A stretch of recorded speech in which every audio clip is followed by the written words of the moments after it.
المكتب التعاوني للدعوة والإرشاد وتوعية الجاليات بمحافظة بدر.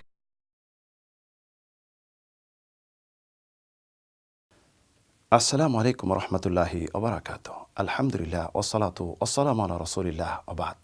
সুপ্রিয় দর্শক ও শ্রোতা, রাসূল সাল্লাল্লাহু আলাইহি ওয়াসাল্লাম ইরশাদ করেছেন, খায়রুকুম লি আহলি ওয়া আনা খায়রুকুম লি আহলি। তোমাদের মধ্যে ওই ব্যক্তি উত্তম যে তার স্ত্রীর নিকট উত্তম, আমি আমার স্ত্রীর নিকট উত্তম। তথা স্ত্রীর সার্টিফিকেট হলো স্বামীর চারিত্র্যের গ্রহণযোগ্যতার সার্টিফিকেট। বাইরে আপনি এক চেহারা, ভিতরে অন্য চেহারা। বাইরে দেখা যায় স্বামীগণ বিড়ালের বাচ্চার মতো হয়ে থাকে, আর যখন বাসায় যায় তখন বাঘের বাচ্চা, রয়্যাল বেকন টাইগার।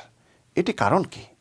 এটি কারণ হলো জ্ঞানের স্বল্পতা এবং স্বামী স্ত্রীর যে একটি সম্পর্কটি না জানার কারণে। স্ত্রী হলো স্বামীর পোশাক, স্বামী হলো স্ত্রীর পোশাক। এবং আল্লাহ রাব্বুল আলামিন ইরশাদ করেছেন, ওয়া আশিরুহুন্না বিল মারুফ, তাদের সাথে সুন্দর সৎভাবে ভালো সুলভ আচরণ করো, তাদের সাথে ঘর সংসার করো।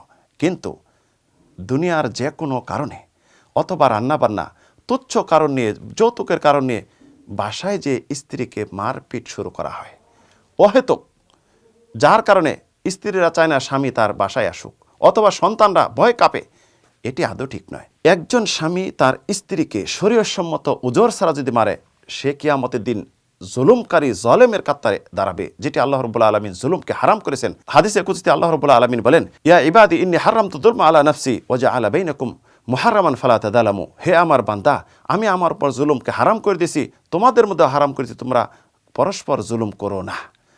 স্ত্রীদেরকে যদি প্রহার করেন উজর ছাড়া, কিয়ামতের দিন অবশ্যই আপনার এই শাস্তি ভোগ করতে হবে।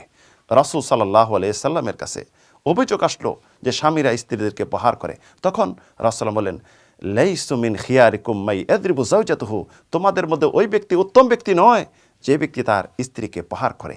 রাসূল ইরশাদ করেছেন, স্ত্রীদের চেহারায় না মারতে, সরাসরি চেহারায় আঘাত।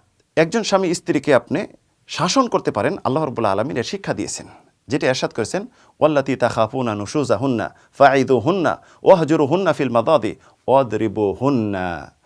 যে যদি তোমরা তোমাদের স্ত্রীদের দেখো যে তোমাদের অবাধ্য, আনুগত্য করতেছে না, তোমাদের হক পালন করতেছে না, পর্দা করতেছে না, অন্যায়ভাবে ইদিক সিদিক ঘোরাফেরা করে, বাসা বাড়িতে চলে যাচ্ছে, অনুমতি নিচ্ছে না, তাদেরকে সৎ উপদেশ দাও, আদব শিক্ষা দাও, আল্লাহর ভয় দেখাও, এবং হক আদায় না করলে কিয়ামতের দিন শাস্তি এটি বলো।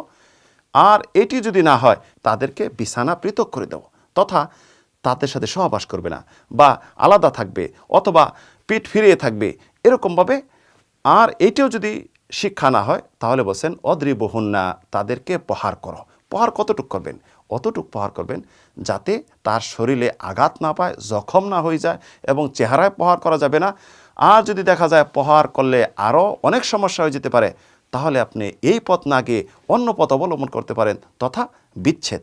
এছাড়া আপনি যদি স্ত্রীকে প্রহার করেন, বর্তমান যেটি সমাজে প্রচলিত মূর্খতা, অজ্ঞতা, এই থেকে বিরত না থাকেন, তাহলে অবশ্যই আল্লাহ রাব্বুল আলামিনের কাছে আপনি জবাবদিহি করতে হবে, এবং কিয়ামতের দিন জুলুমকারীর কাতারে দাঁড়াবেন। আর এই একটি জুলুম কিয়ামতের দিন অনেক জুলুম হয়ে দাঁড়াবে। আল্লাহ রাব্বুল আলামিন আমাদেরকে সবাইকে হেদায়েত করুন এবং সঠিক পথ প্রদর্শন করুন। স্ত্রীদের সাথে ভালো আচরণ করার তৌফিক দান করুন। আমিন, আল্লাহুম্মা আমিন।